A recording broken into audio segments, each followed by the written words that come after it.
Engel des Herrn aus Gottes Macht hat Maria die Botschaft gebracht, sie soll die Mutter Gottes sein und bleiben eine Jungfrau rein.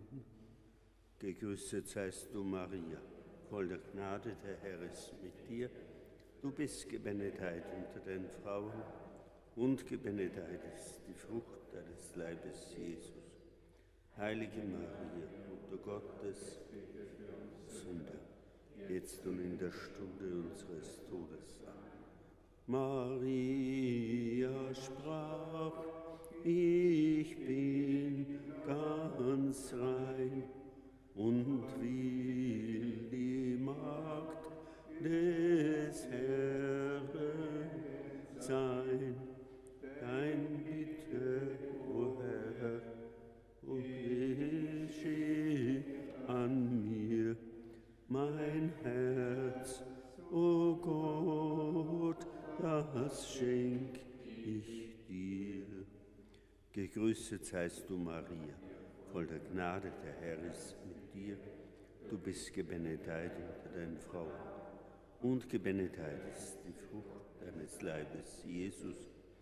Heilige Maria, Mutter Gottes, bitte für uns Sünder, jetzt und in der Stunde unseres Todes. Amen. Das heilige Wort, das Fleisch worden ist und wird genannt Herr Jesus Christ, dein bitteres Leid, o großer Gott, das stärke mich in meinem Tod. Gegrüßet seist du, Maria, voll der Gnade, der Herr ist mit dir. Du bist gebenedeit unter den Frauen und gebenedeit ist die Frucht deines Leibes, Jesus. Heilige Maria, Mutter Gottes, bitte für uns Sünder, jetzt und in der Stunde unseres Todes. Amen. Im Namen des Vaters und des Sohnes und des Heiligen Geistes. Der Herr sei mit euch. Und mit deinem Geiste. Ein Kind wird uns geboren, man nennt ihn starker Gott. In ihm werden sich segnen alle Völker der Erde.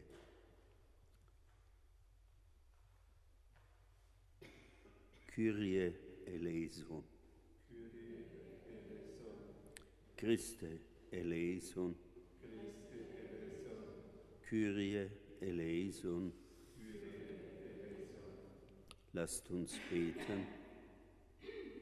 Allmächtiger Gott, schon naht das Fest der Geburt deines Sohnes, der aus Maria der Jungfrau Fleisch angenommen hat, um unser Los zu teilen. Wir bitten dich, dein ewiges Wort komme und wohne unter uns mit seinem Erbarmen, unser Herr Jesus Christus, der mit dir lebt und herrscht in alle Ewigkeit.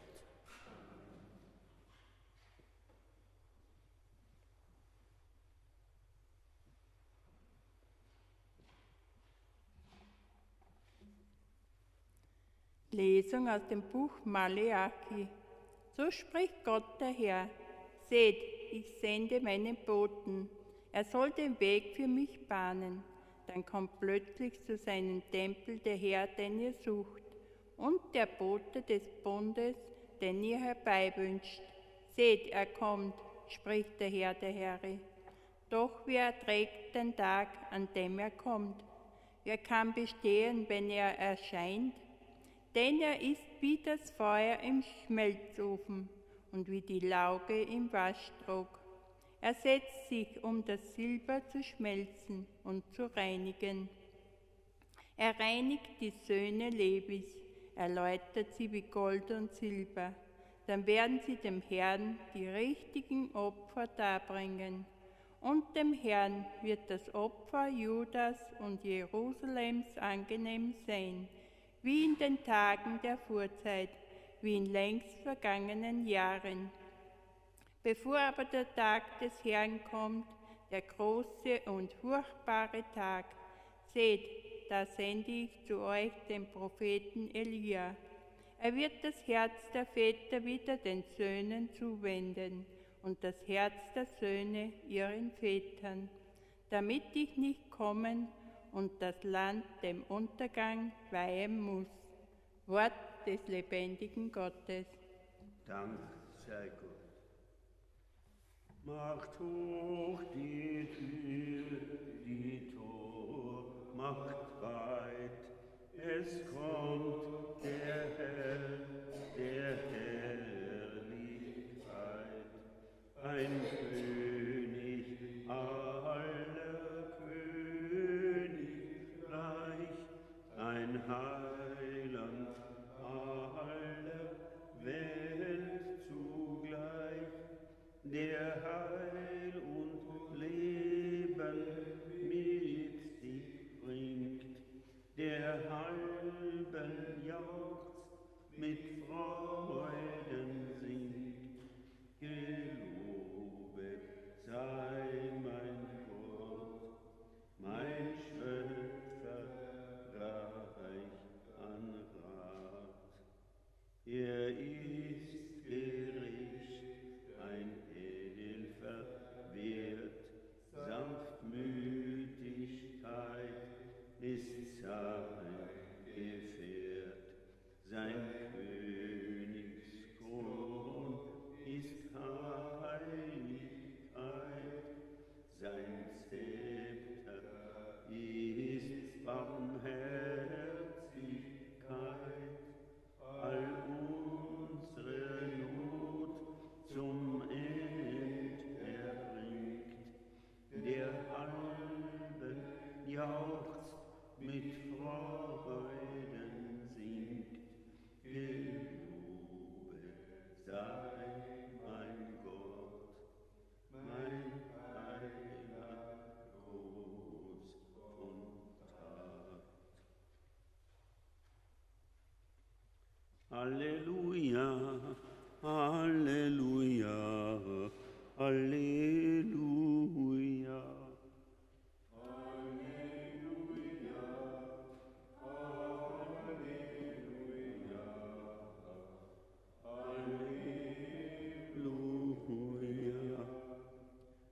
Du Immanuel, unser König und Lehrer, komm, eile und schaffe uns Hilfe. Du, unser Herr und unser Gott. Halleluja, Halleluja, Halleluja. Der Herr sei mit euch. Aus dem heiligen Evangelium nach Lukas. Für Elisabeth kam die Zeit ihrer Niederkunft und sie brachte einen Sohn zur Welt. Ihre Nachbarn und Verwandten hörten, welch großes Erbarmen der Herr ihr erwiesen hatte und freuten sich mit ihr. Am 8. Tag kamen sie zur Beschneidung des Kindes und wollten ihm den Namen seines Vaters Zacharias geben. Seine Mutter aber widersprach ihnen und sagte, nein, er soll Johannes heißen. Sie antworteten ihr, es gibt doch niemanden in deiner Verwandtschaft, der so heißt. Da fragten sie seinen Vater durch Zeichen, welchen Namen das Kind haben solle. Er verlangte ein Schreibtäfelchen und schrieb zum Erstaunen aller darauf, sein Name ist Johannes. Im gleichen Augenblick konnte er Mund und Zunge wieder gebrauchen und er redete und pries Gott. Und alle, die in jener Gegend wohnten, erschraken. Und man sprach von all diesen Dingen im ganzen Bergland von Judäa. Alle, die davon hörten, machten sich Gedanken darüber und sagten, was wird wohl aus diesem Kind werden? Denn es war deutlich, dass die Hand des Herrn mit ihm war. Evangelium unseres Herrn Jesus Christus.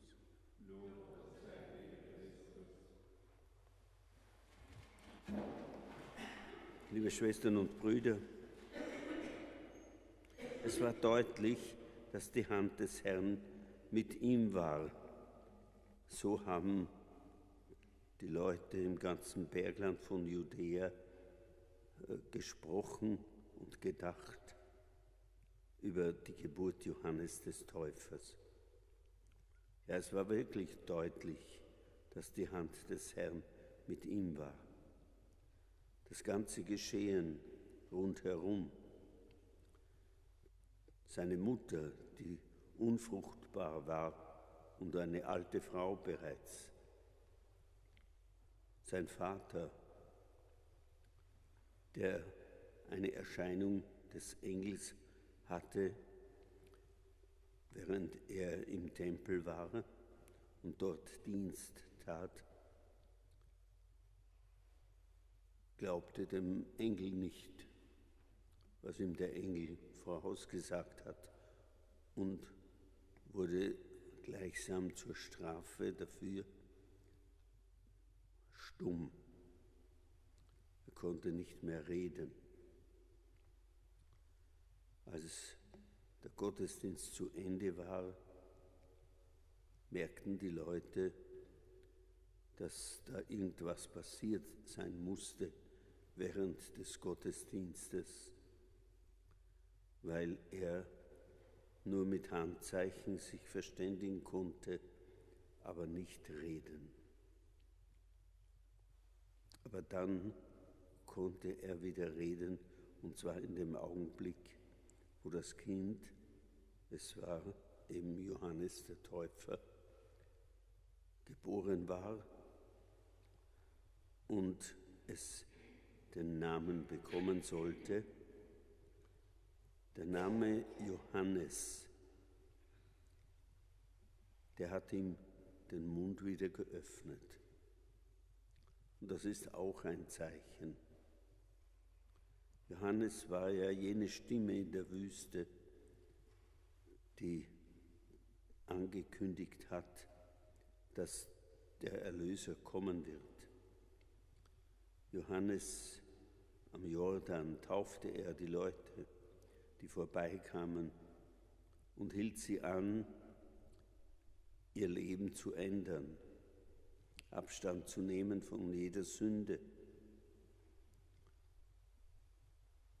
Und er taufte sie.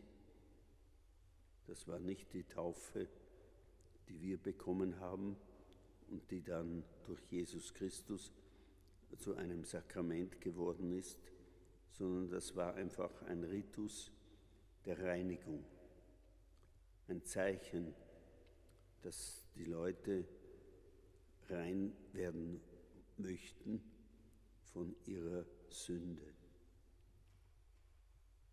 Dieses Zeichen hat Johannes gegeben.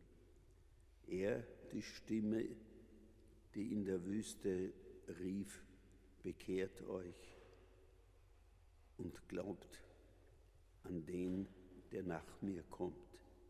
Ich bin es nicht einmal wert, dass ich ihm seine Sandalen löse. Denn er ist groß. Er kündigte ihn an als den Größten, der jemals geboren wurde von einer Frau. So wurde es ihm gesagt und so war es. Für uns gilt, dass wir auf diese Stimmen auch hören, die uns zur Umkehr immer wieder bewegen wollen. Dass wir die Stimme der Kirche wahrnehmen und annehmen, dass wir das, was uns gesagt wird, auch annehmen und unser Leben danach ausrichten.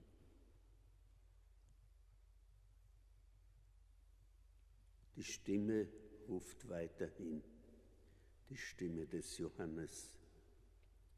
Sie ruft uns bei jeder heiligen Messe zu Beginn: Ändere dein Leben, bereue, was du Böses getan hast und bereite dich auf die Begegnung mit dem Herrn während der heiligen Messe vor.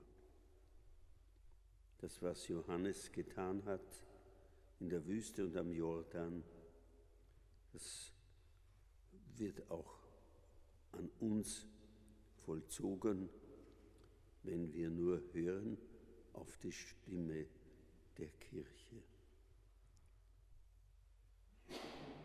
Gelobt sei Jesus Christus.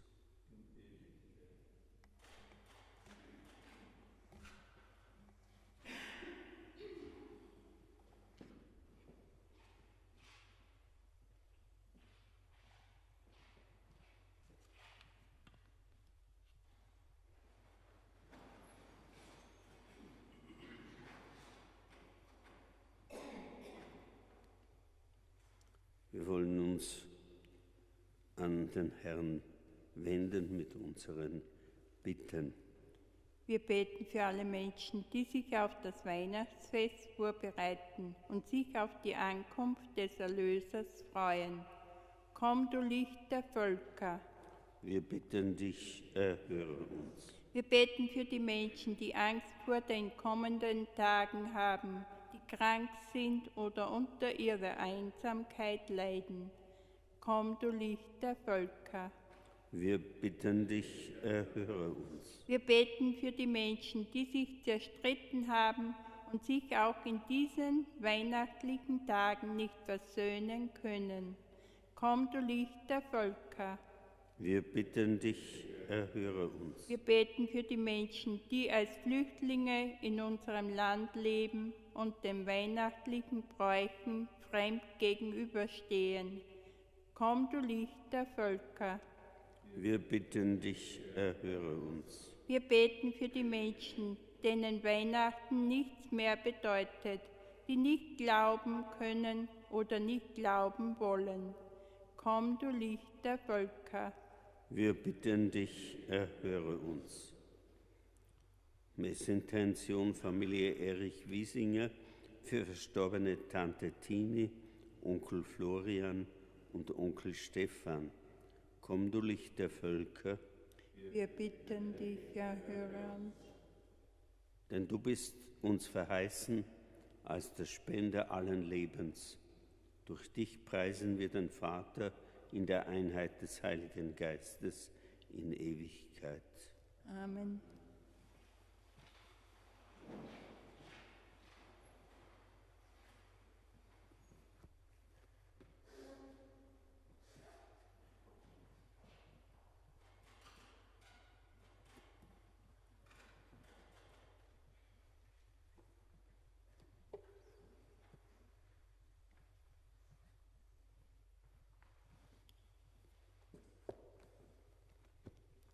Macht hoch die Tür, die Tor macht weit, ein Herz zum Tempel zubereit. Die Zweiglein der Gottseligkeit steckt auf mit Andacht, Lust und Freud. So kommt der König ja, Heil und Leben gibt sogleich, damit es uns das Brot des Lebens werde. Sei mein Gott, voll Macht, voll Kraft, voll Gnade. Komm, o mein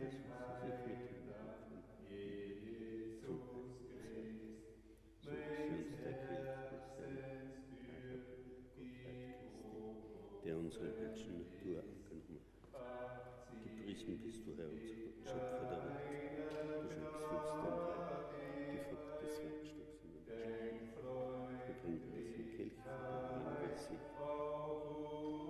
dein Angesicht.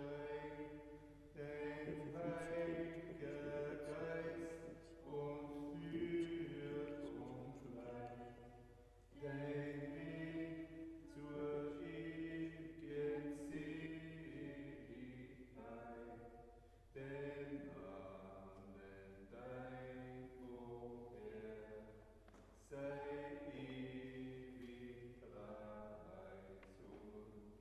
dir mit Betet, Schwestern und Brüder, dass mein und euer Opfer Gott, dem allmächtigen Vater, gefalle. Der Herr nehme das Opfer an, aus deinen Händen, zum Lob und Lob seines Namens, zum Segen für uns und seine ganze heilige Kirche. Heiliger Gott, du hast uns diese Opferfeier geschenkt als höchsten Lobpreis, den wir dir darbringen können. Sie versöhne uns mit dir und reinige uns von unseren Sünden, damit wir mit lauterem Herzen das Geburtsfest unseres Erlösers begehen, der mit dir lebt und herrscht in alle Ewigkeit. Amen. Der Herr sei mit euch. Und mit deinem Geiste. Erhebet die Herzen. Wir haben sie beim Herrn. Lasst uns danken dem Herrn, unserem Gott. Das ist würdig und recht. In Wahrheit ist es würdig und recht, dir, Vater im Himmel, zu danken und dein Erbarmen zu preisen. Denn schon leuchtet auf der Tag der Erlösung und nahe ist die Zeit unseres Heiles, da der Retter kommt, unser Herr Jesus Christus. Durch ihn rühmen wir das Werk deiner Liebe und vereinen uns mit den Chören der Engel zum Hochgesang von deiner göttlichen Herrlichkeit. Heilig, heilig, heilig, heilig ist der Herr. Heilig, heilig, heilig, heilig ist nur er, der nie begonnen, er, der immer war, ewig ist und waltet, sein wird immer da. Ja, du bist heilig, großer Gott. Du bist der Quell aller Heiligkeit. Darum bitten wir dich. Sende deinen Geist auf diese Gaben herab und heilige sie, damit sie uns werden, Leib und Blut deines Sohnes, unseres Herrn Jesus Christus. Denn am Abend, an dem er ausgeliefert wurde und sich aus freiem Willen dem Leiden unterwarf, nahm er das Brot und sagte Dank, brach es, reichte es seinen Jüngern und sprach: Nehmet und esset alle davon. Das ist mein Leib, der für euch hingegeben wird.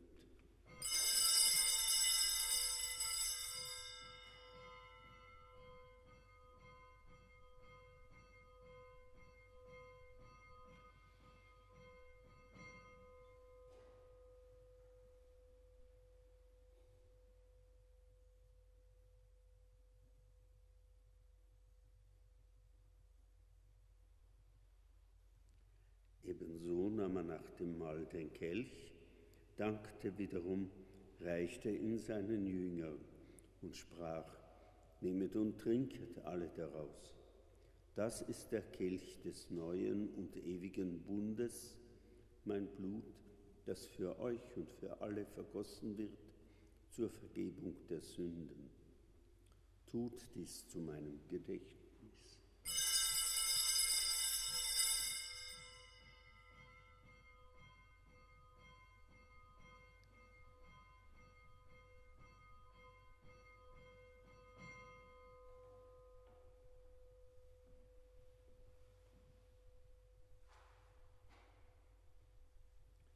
Geheimnis des Glaubens.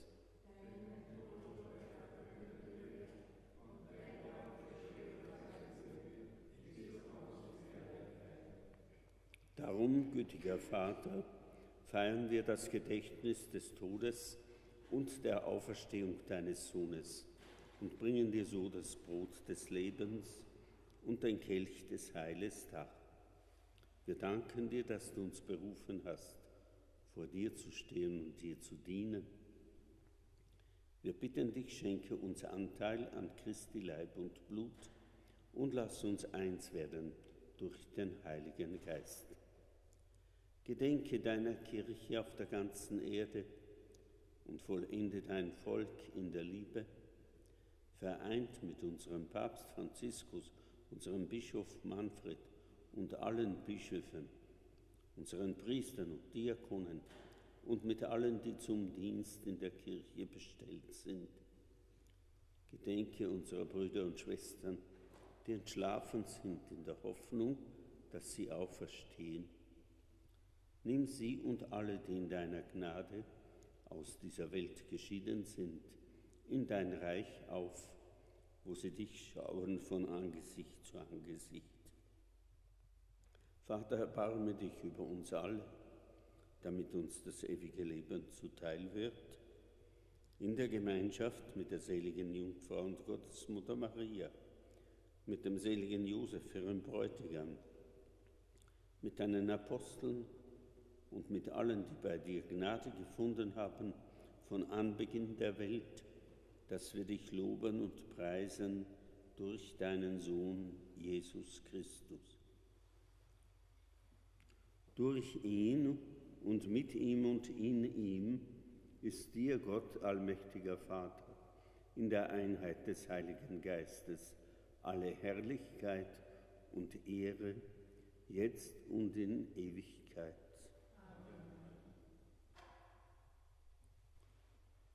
Wir wollen beten, wie der Herr uns gelehrt hat. Vater unser im Himmel, geheiligt werde dein Name, dein Reich komme, dein Wille geschehe, wie im Himmel, so auf Erden. Unser tägliches Brot gib uns heute und vergib uns unsere Schuld, wie auch wir vergeben unseren Schuldigern, und führe uns nicht in Versuchung, sondern erlöse uns von dem Bösen. Erlöse uns, Herr, allmächtiger Vater, von allem Bösen und gib Frieden in unseren Tagen. Komm uns zu Hilfe mit deinem Erbarmen und bewahre uns vor Verwirrung und Sünde, damit wir voll Zuversicht das Kommen unseres Erlösers, Jesus Christus, erwarten. Denn dein ist das Reich und die Kraft und die Herrlichkeit in Ewigkeit. Amen. Zu den Aposteln hat Jesus gesagt: Frieden hinterlasse ich euch, meinen Frieden gebe ich euch. So bitten wir, Herr Jesus Christus, schau nicht auf unsere Sünden, sondern auf den Glauben deiner Kirche und schenke ihr nach deinem Willen Einheit und Frieden. Der Friede des Herrn sei allezeit mit euch. Und mit deinem Geiste. Geben wir einander ein Zeichen des Friedens.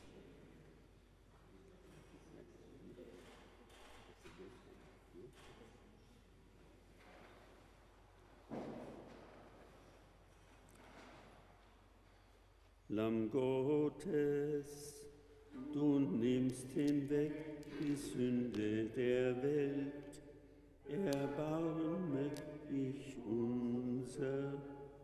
Lamm Gottes, du nimmst hinweg die Sünde der Welt, erbarme dich unser. Lamm Gottes, du nimmst hinweg die Sünde der Welt, gib uns deinen Frieden.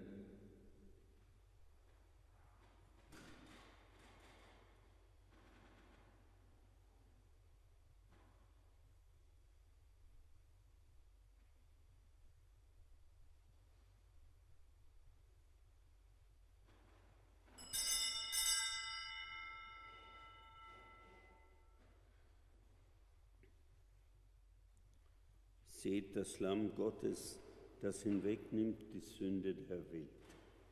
Herr, ich bin nicht würdig, dass du eingehst unter mein Dach, aber sprich nur ein Wort, so wird meine Seele gesund.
Ich stehe an der Tür und klopfe. Wenn einer meine Stimme hört und die Tür öffnet, werde ich bei ihm eintreten und ich werde mit ihm Mahl halten und er mit mir.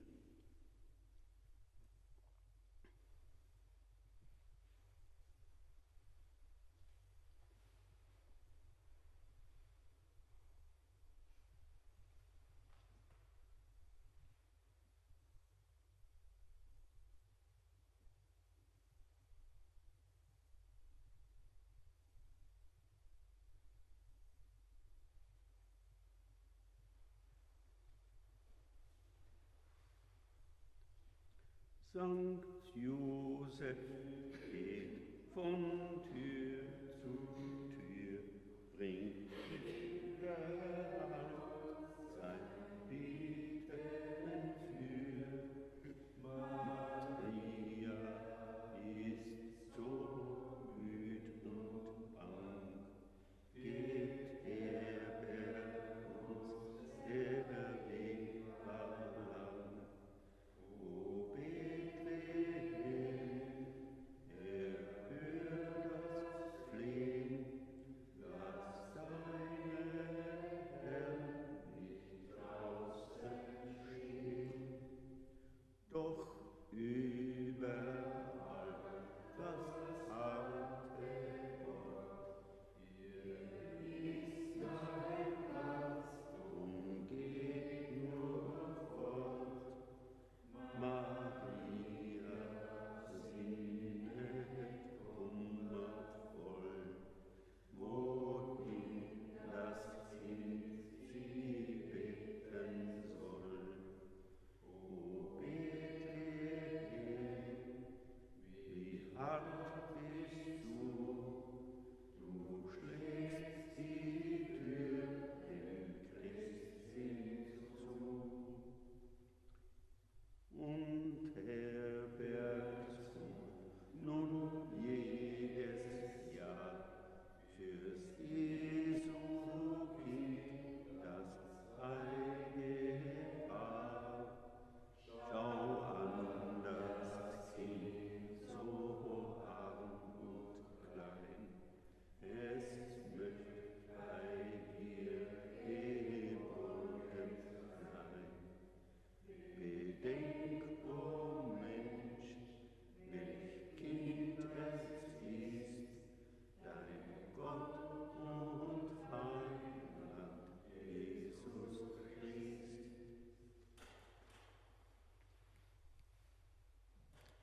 Lasst uns beten. Barmherziger Gott, schenke uns Vergebung und Frieden durch das Sakrament, das wir empfangen haben, damit wir deinem Sohn mit brennenden Lampen entgegengehen können, wenn er kommt. Er, der mit dir lebt und herrscht in alle Ewigkeit. Amen. Der Herr sei mit euch. Es segne euch der dreifaltige Gott, der Vater und der Sohn und der Heilige Geist. Amen. Geht hin in Frieden.